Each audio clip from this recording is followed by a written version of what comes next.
헌법재판소가 2024년 3월에 선고한 긴급재난지원금 난민 인정자 제외 사건을 소개합니다.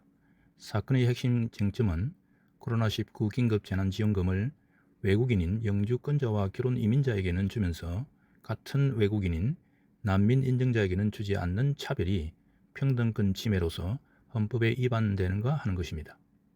헌법재판소는 구인 전원일치로 난민 인정자의 평등권을 침해하여 위헌이라고 결정하였습니다. 이 결정의 흥미로운 점은 헌법소원의 청구인이 적법하게 난민 인정을 받은 외국인이라는 점, 그리고 헌법재판소는 외국인 간의 차별에 대해 외국인의 평등권 침해를 인정했다는 점입니다. 그것도 시혜적인 성격의 긴급재난지원금을 외국인에게 지급함에 있어서 난민 인정자를 차별해서는 안 된다는 것입니다. 여기서 주의할 점은 긴급재난지원금을 청구할 권리를 난민 인정자에게 인정해 준 것은 아닙니다. 다만 지원금을 영주권자와 결혼 이민자에게 주는 이상 똑같이 적법하게 체류하는 난민 인정자에게도 주어야 한다는 것입니다. 헌법재판소가 어떤 법리와 논거로 이런 결정을 내렸는지 좀 더 자세히 살펴보겠습니다. 먼저 사건의 배경입니다. 이 사건은 권리구제형 헌법소원 사건입니다. 청구인은 이집트 국적자로서 2008년에 난민 인정 결정을 받아 외국인 등록을 하고 한국에서 생활하고 있는 외국인입니다. 정부는 2020년에 코로나19 긴급재난지원금을 지급하면서 관계부처 합동으로 긴급재난지원금 처리 기준을 정하였는데, 국내에 적법하게 체류하는 외국인 중에서 영주권자 및 결혼 이민자만을 지급 대상에 포함시키고 청구인인 난민 인정자는 지급 대상에서 제외하였습니다. 청구인은 이 처리 기준을 다투어 2020년 8월 11일 권리구제형 헌법소원 심판을 청구하였습니다. 이 사건의 심판 대상은 긴급재난지원금 처리 기준 중에 외국인 부분입니다. 즉, 내국인과 동일하게 건강보험에 가입한 영주권자와 결혼 이민자를 지급 대상으로 정한 규정입니다. 이 사건에서 헌법재판소는 구인 전원일치로 단순 위헌 결정을 하였습니다. 긴급재난지원금을 지급함에 있어서 외국인 중 영주권자와 결혼 이민자에게만 지급하고 난민 인정자를 제외하는 것은 난민 인정자의 평등권을 침해하여 헌법에 위반된다는 것입니다. 그 이유를 자세히 살펴보겠습니다. 우선 헌법소원 청구의 적법 요건, 즉 소송 요건에 있어서 의미 있는 논점이 3개 있습니다. 청구인 능력, 대상 적격, 그리고 권리보호의 이익과 심판의 이익에 관한 것입니다. 만일 적법 요건이 하나라도 충족되지 않으면 헌법재판소는 본안 판단에 들어가지 않고 헌법소원 청구를 각하하게 됩니다. 이 사건에서 헌법재판소는 적법 요건이 모두 충족되었다고 판단하였습니다. 그 논거를 하나씩 살펴봅니다. 첫째, 청구인 능력에 관한 논점입니다. 청구인은 외국인인데 헌법소원을 청구할 수 있는 자격이 있는가 하는 것입니다. 이 논점은 외국인도 한국 헌법상 기본권의 주체가 될 수 있는가 하는 문제입니다. 외국인이 주체가 되어 주장할 수 있는 기본권은 제한되어 있습니다. 이 논점에 관해 헌법재판소는 오랜 기간 다음과 같은 판단 기준을 제시해 왔습니다. 국민의 권리가 아니라 인간의 권리로 볼 수 있는 기본권에 대해서는 외국인도 기본권의 주체가 될 수 있다. 평등권은 인간의 권리로서 참정권 등에 대한 성질상의 제한 및 상호주의에 따른 제한이 있을 뿐이다 라는 것입니다.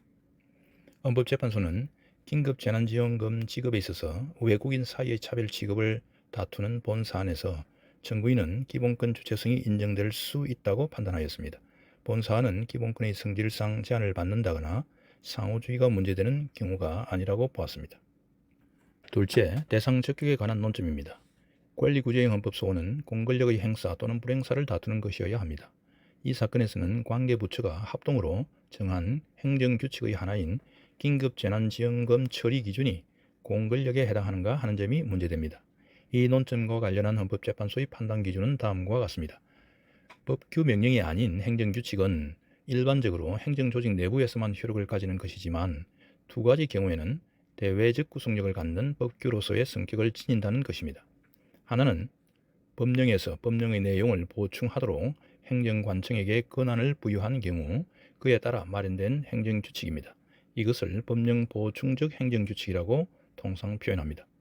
다른 하나는 재량권 행사의 준칙을 정한 문제의 행정규칙이 되풀이 시행되어 행정관행이 성립하게 되면 평등원칙이나 신뢰보호의 관점에서 행정기관이 그 규칙에 따라야 할 자기구속을 받게 되는 경우입니다. 이 두 가지 경우 문제의 행정규칙은 대외적인 구속력을 가지게 되고 따라서 권리구제형 헌법소원의 대상이 될 수 있습니다.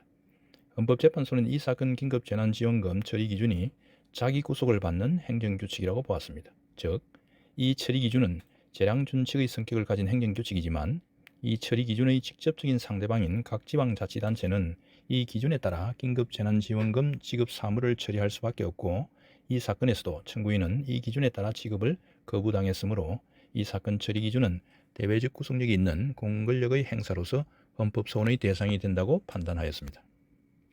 셋째, 권리보호 이익과 심판의 이익에 관한 논점입니다. 이 사건 긴급재난지원금 처리 기준은 이미 집행이 종료된 상태입니다.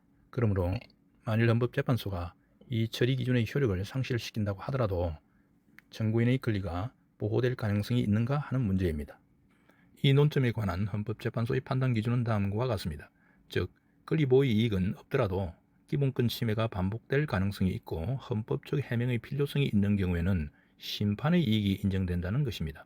권리보호 이익은 청구인의 관점에서 평가하는 것이고 심판의 이익은 헌법재판소의 관점에서 평가하는 것입니다. 헌법재판소는 이 사건 긴급재난지원금이 2020년 5월부터 지급되어서 같은 해 8월 31일 종료되었기 때문에 이 사건 처리 기준의 위헌 여부에 관계없이 청구인에 대한 권리구제가 불가능하여 주관적 권리보호의 이익은 이미 소멸하였다고 판단하였습니다. 그러나 헌법재판소는 향후 코로나19의 재확산 및 다른 재난에 직면하여 지원금이 지급될 가능성이 있고 그 경우 청구인과 같은 난민 인정자는 계속해서 제외되는 일이 반복될 가능성이 있으며 지금까지 헌법재판소가 이 사안에 대해 판단한 사실이 없어 헌법적 해명의 필요성이 있으므로 심판 청구의 이익이 있다고 판단하였습니다. 다음으로 이 사건의 본안 판단에서 헌법재판소가 제시한 논점과 판단을 살펴보겠습니다. 본안에서의 논점은 4가지로 정리할 수 있겠습니다. 첫째, 청구인과 같은 난민 인정자의 법적 지위에 관한 것입니다. 난민이란 본국에서 박해를 받아 한국으로 탈출해온 외국인입니다. 한국은 1992년에 난민 지위 협약에 가입했고 난민법을 제정하여 난민을 법적으로 보호하고 있습니다. 헌법재판소는 난민법에서 난민 인정자를 보호하고 있다는 점을 강조합니다. 즉, 난민 인정자는 난민 신청자나 인도적 체류자와 달리 체류 자격과 사회 보장이 있어서 더 두터운 보호를 받는데 취업활동의 제한을 받지 않으며 국민과 같은 수준의 사회 보장을 받고 상호주의가 적용되지 않는다 하는 점을 제시하였습니다. 또한 제한 외국인 처우기본법에서도 영주권자와 결혼 이민자에 대한 지원 조항을 준용해서 난민 인정자를 지원할 수 있도록 규정하고 있다는 점도 강조합니다. 결국 헌법재판소는 한국의 법률상 난민 인정자의 법적 지위가 지원금을 받는 영주권자나 결혼 이민자와 비교해서 기본적으로 다르지 않다고 판단한 것입니다. 본안에서 두 번째 논점은 이 사건 처리 기준으로 인해 청구인이 어떤 기본권을 제한받는가 하는 문제입니다. 청구인이 같은 애국인으로서 영주권자와 결혼 이민자에 비해 차별을 받았다는 점에서 평등권을 제한받는다는 점은 분명합니다. 이에 대하여 청구인은 인간다운 생활을 할 권리도 제한받았다고 주장했습니다. 그러나 헌법재판소는 평등권 제한만을 인정하였습니다. 즉, 청구인은 인간다운 생활을 할 권리도 침해한다고 주장하나 이는 재난지원금을 영주권자와 결혼 이민자에게는 지급하면서 난민 인정자에게는 지급하지 않는 차별이 불합리하다는 주장과 다르지 아니하므로 평등권 침해 여부를 판단하는 이상 이에 관해서는 따로 판단하지 않는다라고 판시하였습니다. 본안에서 세 번째 논점은 평등권 침해 여부를 판단하는 기준이 무엇인가 하는 것입니다. 이 판단 기준은 1999년 이래로 두 갈래로 나누어집니다. 하나는 자위심사이고 다른 하나는 비례심사입니다. 비례심사는 특별한 경우에 적용하는 엄격심사 기준이고 통상 평등 원칙 위반 여부는 자위심사라는 보다 느슨한 심사 기준을 적용하게 됩니다. 헌법재판소는 이 사건에서 자위심사 기준을 적용하여 평등 원칙 위반 여부를 판단하였습니다. 헌법재판소는 이 점을 다음과 같이 설명하였습니다. 즉, 일반적으로 평등 원칙은 본질적으로 같은 것을 갖게 본질적으로 다른 것을 다르게 취급할 것을 요구하는 것으로서 절대적 평등을 의미하는 것이 아니라 입법과 법의 적용에 있어서 합리적인 근거가 없는 차별을 배제하는 상대적 평등을 뜻한다라는 것입니다. 그러니까 합리적 근거가 있는 차별은 평등의 원칙에 반하는 것이 아니라고 하는 것입니다. 본안에서 마지막 논점은 청구인과 같은 난민 인정자를 긴급재난지원금의 지급 대상에서 제외한 차별이 합리적 근거가 있는 차별에 해당하는지 여부의 문제입니다. 헌법재판소는 우선 긴급재난지원금이 일회적이고 시혜적인 성격의 지원금이어서 지급 대상 범위를 정하는 문제는 정부에게 광범위한 재량이 허용되는 영역이라는 점을 인정하였습니다. 그렇지만 헌법재판소는 이 차별에는 합리적 이유가 없다고 판단하였습니다. 그 논거를 5가지로 제시합니다. 첫째, 코로나19로 경제적 타격을 입었다는 점에서 비교 집단 간의 차이가 없다. 둘째, 난민 인증자도 똑같이 합법적으로 체류하면서 취업활동의 제한을 받지 않으며 근로활동과 경제활동을 하면서 똑같이 세금을 부담한다. 셋째, 외국인 처우법은 영주권자, 결혼 이민자, 난민 인증자를 그 법적 지위가 각각 다름에도 동일한 처우를 받는 대상으로 인식하고 있다. 넷째, 난민 인증자에게 긴급재난지원금을 지급한다고 하여 재정에 큰 어려움이 생기는 것은 아니다. 다섯째, 긴급재난지원금은 가구당 지급되는 것이어서 난민 인증자의 경우 가족관계 증명이 어렵긴 하지만 그런 행정적 이유는 차별의 합리적 이유가 될 수 없다. 가구별 지급이 아니라 본인 대상으로 지급할 수도 있기 때문이다. 이상에서 헌법재판소의 판단 기준과 논거를 살펴보았습니다. 이 결정의 의의는 다음의 3가지로 정리할 수 있겠습니다.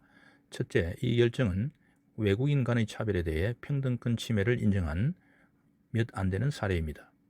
둘째, 이 결정은 비교 집단, 그러니까 영주권자나 결혼 이민자 대 난민 인증자 사이의 차별 내용이 비록 헌법상의 기본권 제한은 아니라 하더라도 평등권 침해 문제가 있음을 인정한 사례입니다. 긴급재난지원금은 시혜적인 것으로 그 지급을 구하는 이익이 헌법상 혹은 법률상의 권리로 인정되는 것은 아니지만 본질적으로 동일한 두 외국인 집단 사이에 지원금의 지급에 있어 차별을 둔다면 그 차별은 적어도 합리적 근거가 있어야만 헌법적으로 정당화될 수 있다고 판단한 것입니다. 이는 달리 말하면 긴급재난지원금 지급 대상에 관한 정부의 정책적 재량을 헌법의 평등원칙 관점에서 축소한 것이라고 하겠습니다. 셋째, 이 결정은 국민 대 외국인 사이의 차별이나 또는 난민 인증자 대 난민 신청자 사이의 차별에 대해 판단을 내린 것은 아니라는 점에 주의할 필요가 있습니다. 이 결정이 제시한 판단 기준과 결론이 타당했는지에 관해서 몇 가지 논의사항이 있을 수 있습니다. 첫째, 헌법재판소는 헌법상의 평등권 보호를 외국인에까지 너무 확장한 것은 아닌가? 외국인의 평등권 보호는 차별로 인하여 적어도 인간의 권리로 볼 수 있는 기본권이 제한을 받게 되는 경우에 한하여 이루어져야 하는 것이 아닌지, 시혜적인 조치에 대해서까지 외국인에게 평등권 보호를 준다면 입법자나 행정부의 정책 재량을 너무 축소하는 것은 아닌지 하는 의문이 제기될 수 있겠습니다. 둘째, 헌법재판소는 평등권 자체를 인간의 권리라고 보고 있는데 만일 인간의 권리라면 참정권 등에 대한 성질상의 제한 및 상호주의에 따른 제한이 있다고 하는 것이 이상하지 않는가 하는 겁니다. 인간의 권리라면 상호주의가 적용될 여지가 없고 참정권 또한 인간의 권리가 아니지 않는가 하는 점입니다. 셋째, 헌법재판소가 논점 3, 그러니까 평등권 침해의 판단 기준에서 제시한 평등원칙의 기본 공식은 과연 타당한가 하는 문제 제기입니다. 이 기본 공식은 일반적으로 평등원칙은 본질적으로 같은 것을 갖게 본질적으로 다른 것을 다르게 취급할 것을 요구하는 것이다 라고 설명하였습니다. 마치 이 공식은 본질적으로 같은 것이면 무조건 같게 취급하라는 것으로 오해를 주게 됩니다. 본질적으로 같은 두 집단이라고 하더라도 입법자는 다르게 취급할 수 있고 다만 그 차별 취급에 합리적 근거가 있다면 헌법상 허용되는 정당한 차별 취급이 되는 것입니다. 그리고 이것이 상대적 평등의 의미입니다. 과거 헌법재판소는 다른 결정에서 평등원칙의 기본 공식을 다음과 같이 표현한 바 있습니다. 평등의 원칙은 입법자에게 본질적으로 같은 것을 자위적으로 다르게, 본질적으로 다른 것을 자위적으로 같게 취급하는 것을 금지한다 라는 것입니다. 이 공식이 올바른 설명이라고 할 수 있겠습니다. 마지막으로 이 결정으로 인해 청구인은 구제를 받게 되는 것일까요? 그러나 난민 인증자인 청구인은 이 결정에 근거해서 긴급재난지원금의 지급을 요구할 수는 없을 것으로 보입니다. 헌법재판소는 긴급재난지원금 업무가 이미 종료하여 평등권 침해 확인 여부에 관계없이 청구인에 대한 권리구제가 불가능하다고 판시하고 있습니다. 이상 헌법재판소가 2024년 3월 28일에 선고한 긴급재난지원금 난민 인증자 제외 사건을 소개하였습니다. 결정의 이해에 도움이 되었기 바랍니다.